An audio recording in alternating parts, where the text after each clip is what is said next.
What's going on? Matt Savoca here from Awesemo.com, bringing you the Week 18 Sunday Night Football Contenders video for FanDuel. This is Chargers versus Raiders, an AFC West showdown with possible playoff implications. Right now, a 49.5 point total with the Chargers favored by a field goal. Should be an excellent game to finish out the 2021-2022 regular season.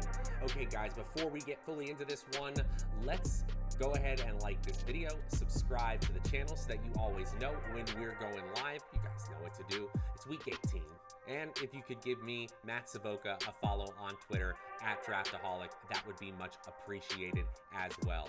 We'd also like to thank our presenting sponsor, Prize Picks. Prize Picks is offering player props contests for all fantasy sports contests and all major sports and some minor sports as well. You can get up to a $100 first match deposit bonus when you use promo code Awesemo.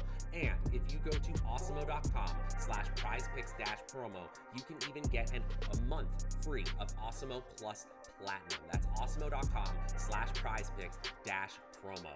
Okay, guys, on the screen here, you see my 10 through 6 of my top plays for the Sunday Night Football slate. There are some interesting names here, to say the least. Number 10, Foster Moreau. Darren Waller is not going to play in this season finale game. Foster Moreau has been up and down in terms of opportunity, but still showing up in the optimal lineup 22% of the time. That's not quite as much as Jared Cook, the tight end on the other side of the field for the Los Angeles Chargers. He probably has a 7 to 8 target ceiling, but hey, that's enough at his current salary.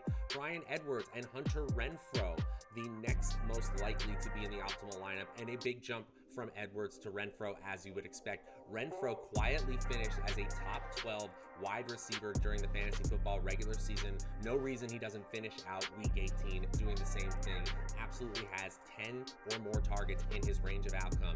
And then number 6, this is a record scratch moment here, guys. I think it's the 15K salary. I know it's the 15K salary that is stopping Austin Ekeler from being in the optimal lineup. But if you want to prioritize Ekeler, go ahead and do that. He's still scoring 25 fantasy points, 43% of the time in our simulations. But because of that 15K salary, the overall builds we're getting aren't actually including Ekeler that much. He shows up in the optimal lineup 35% of the time and doesn't quite make the top 5. Who does? Let's watch and find out. At number 5, it's Mike Williams, wide receiver for the Los Angeles Chargers, and a player who has had volatile opportunity, to say the least. In the first 5 or so games of the season, Mike Williams looked like he was on his way to a wide receiver 1 season, maybe even wide receiver 1 overall, culminating with a 16 target game against the Cleveland Browns in Week 5. And he had a 9 target game in Week 15 against KC. 4 of those came in the red zone. That's the way they're using him all season long. But there are games like last week where he has 4 targets, 5 targets, and so he's got to be hyper efficient on those targets if he's going to hit. The Vegas Raiders are not scary defensively. They are ranked 21st in the NFL in PFF team defensive grades here, and surprisingly, the Chargers are up in the top 10, ranked 9th overall. So there is a distinct advantage there. That's why you're seeing Williams get to a ceiling score over 25 fantasy points 20% of the time, maybe 22% of the time, and he's an optimal MVP play 7% of the time, and that's when he does get to those ceiling scores. I think a median outcome of 10 to 18 points is much more likely here, but still at 11K in salary, that's definitely worth considering. Probably prioritizing Ekeler, despite the math saying Williams is higher in the optimal lineup percentage, but still, Mike Williams comes in at number 5. At number 4, it's Josh Jacobs, running back for the Las Vegas Raiders, and Jacobs has not been as efficient as we would like to see with his volume, but the volume has been superb over the last few weeks. 20 total opportunities last week, 30 opportunities the week before that, and 19 opportunities the week before that. And the Chargers defensively, they've really struggled over the second half of the season, down to 24th in PFF team defensive grades. So while the Las Vegas Raiders offense is right around league average in most offensive metrics, particularly the run, we still see Jacobs getting to that ceiling score nearly a third of the time. 25 fantasy points, that's just a product of the volume. When you're projected for 20 to 30 opportunities, you get there sometimes. It's really that simple. He's an optimal MVP 9% of the time, and as you would expect for a running back on a one-game slate, we're seeing him as an optimal flex play plenty, about 30% of the time here. The median projection of 16 points compared to a 12,000 salary for Jacobs, especially compare that to a 15,000 salary for Austin Ekeler on the other side of the ball. That's why you're seeing Jacobs show up in the optimal lineup 39% of the time. At number 3, Derek Carr, quarterback for the Las Vegas Raiders, and the 13,500 salary for a quarterback. That sounds really appealing.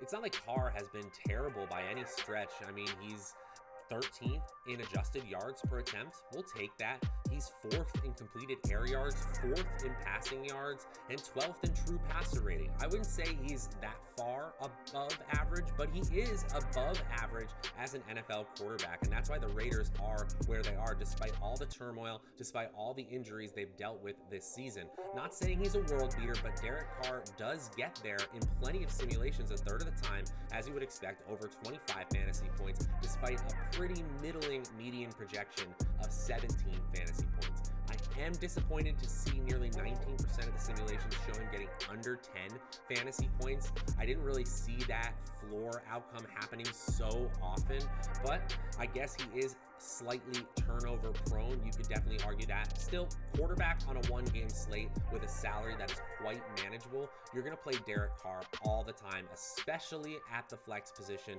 He's in the optimal lineup 41% of the time, coming in at number 3. At number 2, wide receiver for the Los Angeles Chargers, Keenan Allen. And Keenan Allen hasn't quite been the target monster he was last season, but he still has 25 total opportunities, 35 over his last 3 weeks. He had 9 targets last week, 10 targets in week 15, and we know the Vegas Raiders tend to give up big plays to the wide receiver position. We know Keenan Allen tends to be used closer to the line of scrimmage, but he's plenty used in the red zone as well. Number 5 in red zone targets. So it's actually disappointing to see him at 16th among all wide receivers in total touchdowns. You could say he's a positive touchdown regression candidate, getting over 25 fantasy points, a really solid 32% of the time. And again, we're looking for a median projection higher than 15 points and a salary below 13K. That's kind of the value sweet spot on FanDuel, and Keenan Allen fits that mold perfectly. The optimal MVP in 9% of our simulations, and a third of the time on top of that, he's showing up as an optimal flex play. Keenan Allen is a fantastic floor and ceiling combination in the optimal lineup 42% of the time. Before I reveal my final play, my number 1 play on FanDuel for this Week 18 Sunday Night Football slate, just want to remind you guys to go ahead and like this video, subscribe to the channel so that you always know when we're going live. You guys know what to do. And if you could give me, Matt Savoca, a follow on Twitter at Draftaholic, that would be much appreciated as well. Once again, we want to shout out our supporting sponsor, Prize Picks. Thanks so much for supporting us. Use promo code Awesemo, get that $100 first match deposit bonus, and check out awesemo.com/prizepicks-promo so that you can get up to a month of Awesemo Plus Platinum free for you guys. Get in on that today. Okay, let's reveal my number 1 play on FanDuel for this Sunday night slate. And at number 1, Justin Herbert, quarterback, Los Angeles Chargers. Yeah, he's the safest player on the slate by far. You're definitely going to have to pay up for it. 17,500 in salary, but we're seeing a median projection of nearly 24 fantasy points. He's 9th in the NFL in adjusted yards per attempt, top 10 in true passer rating, top 5 in total QBR, top 5 in expected points added per play. Justin Herbert is turning into one of the best quarterbacks in the NFL, and that doesn't necessarily mean he has off days. He certainly has had them over the last few weeks, but the ceiling is so high here, a 350 yards passing ceiling here, and he can add some with his legs. He's had a 90-yard rushing game He's had another game with 30 yards rushing. So we know that Justin Herbert gets there in many, many different ways. 70% of the time right now, we have him at over 25 fantasy points, and less than 5% of the time is he scoring under 10. Safety, security, and ceiling, you're probably going to want to play Justin Herbert. If not in that MVP spot, get him in the flex. He's in the optimal lineup 45% of the time. And that's going to do it for this Week 18 Sunday Night Football FanDuel edition of the Contenders video, the final version of this video for the regular season. If you're looking for the DraftKings version of the video, it's around here somewhere. Go and check for it on the channel. We will have all the NFL playoffs content you could possibly want over at Awesemo.com and right here on the YouTube channel. Until then, I'm Matt Savoca. We'll talk to you guys next time.